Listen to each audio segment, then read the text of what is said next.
como eu estava falando no vídeo anterior, né, então o patrono da nossa casa é o Buda Shakyamuni, que é o principal no altar, né? Mas reverenciamos Jesus Cristo e todos os mestres, Krishna, né? Também, e todos os Budas, Bodhisattvas. A gente fala muito em Buda e Bodhisattva, mas para vocês terem uma ideia, um Buda é um ser que atinge a iluminação. O Bodhisattva é aquele ser que está trabalhando para atingir a iluminação também.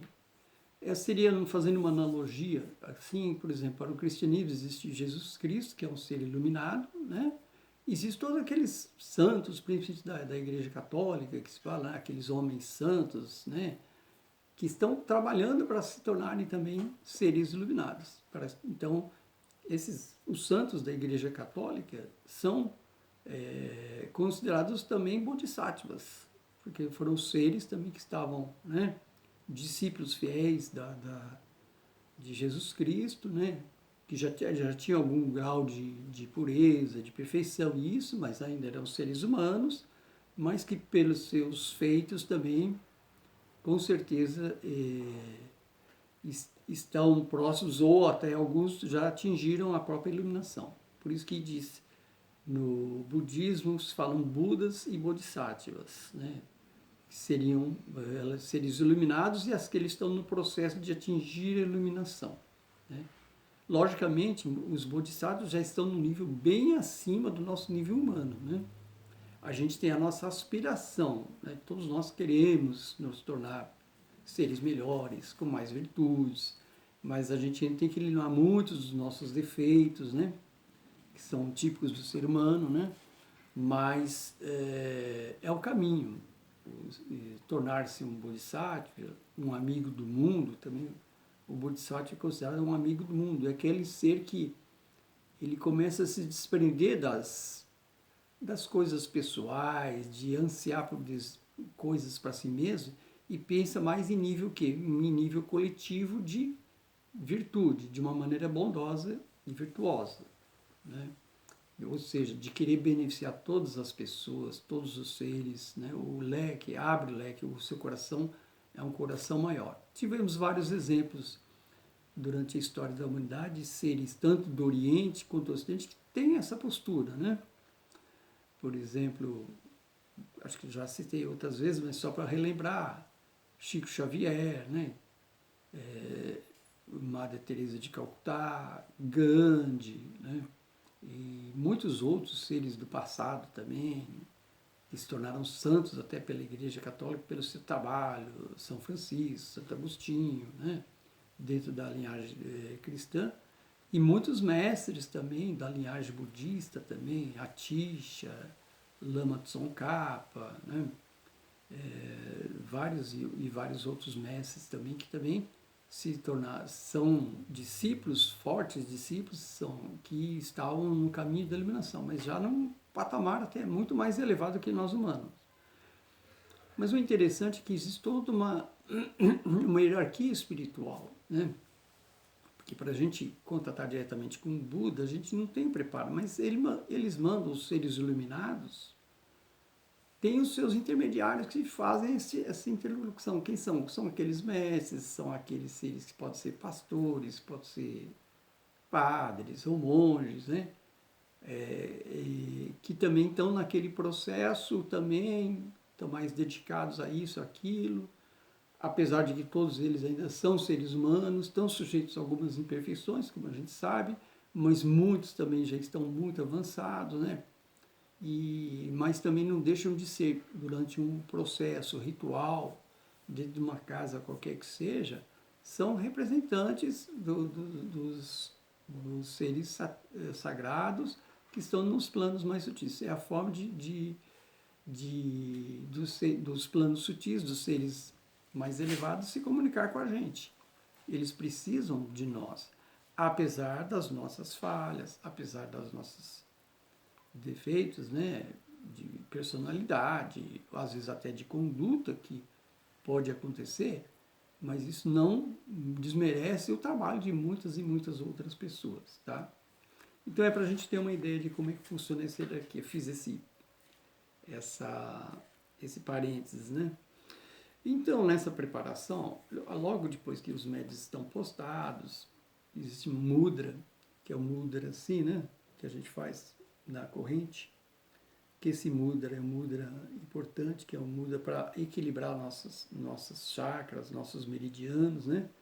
Alinha nossos chakras, ele realmente dá uma... Tanto que a gente começa, às vezes, até a abrir a boca ou lacrimejar, se a gente fica assim, orando sinceramente. Esse mudra é muito importante justamente para isso, para a gente ficar mais preparado para o trabalho ainda. Né? É um mudra bastante usado também no Oriente, tá? Para vários fins também. E logo após isso, né, tocadas as músicas que eu falei, né, e depois da música um médium é convidado a fazer a abertura dos trabalhos. E logicamente ele vai falar com as suas próprias palavras, com a sua intuição, palavras simples, não precisa falar nada rebuscado, né? E com a sua intuição, né? Algumas palavras, porque a gente está invocando, que nessa oração inicial, que é uma invocação para todos os seres sagrados comparecerem, né, à nossa casa, e um pedido também, pedido de proteção para que o trabalho ocorra da maneira de uma maneira bastante tranquila, né, com a proteção dos seres sagrados, né. Então essa é a oração inicial. E logo após a oração inicial, falar pelas palavras, o próprio médico que está lá, ele inicia pode iniciar, aqui já é tradição nossa, você vê que com o tempo vai mudando, né? A gente começa com o Pai Nosso e logo depois que é uma oração essencialmente cristã, né? E logo após uma oração budista também.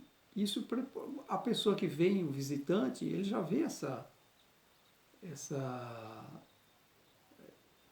essa diferença, né?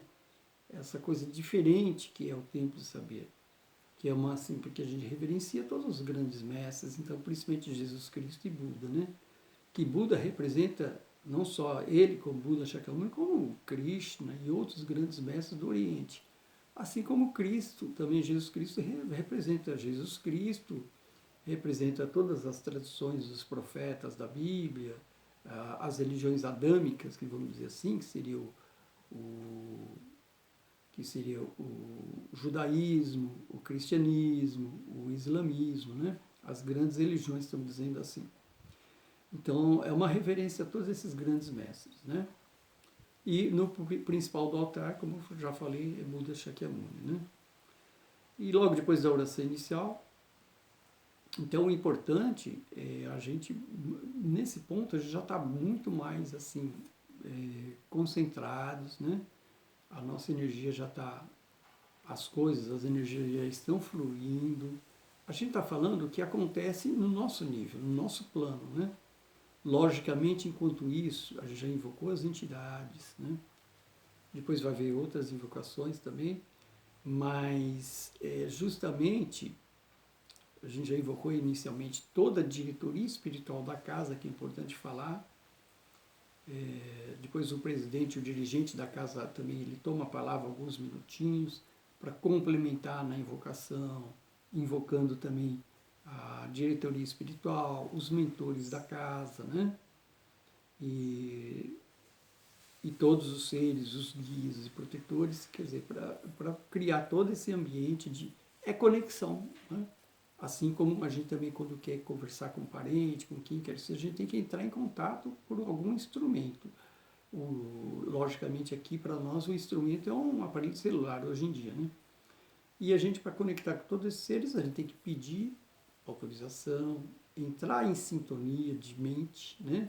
Com os seres sagrados, com as correntes da casa, com as correntes do Oriente, do Ocidente, né? Diversas que a gente fala na hora.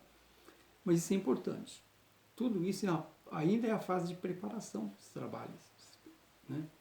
Já é uma preparação, mas de uma maneira mais intensa, né? Que já é o começo dessa base, mas ainda é uma preparação, tá? E então essa é a parte das orações iniciais, que praticamente já é o início dos trabalhos, tá? Então, no próximo vídeo, nós vamos falar sobre, assim que a gente terminou de fazer todas essas preces e orações, a gente vai, logicamente, para o autopasse, tá? Então, isso fica para o próximo vídeo. Obrigado a todos. Tashidele, Namastê.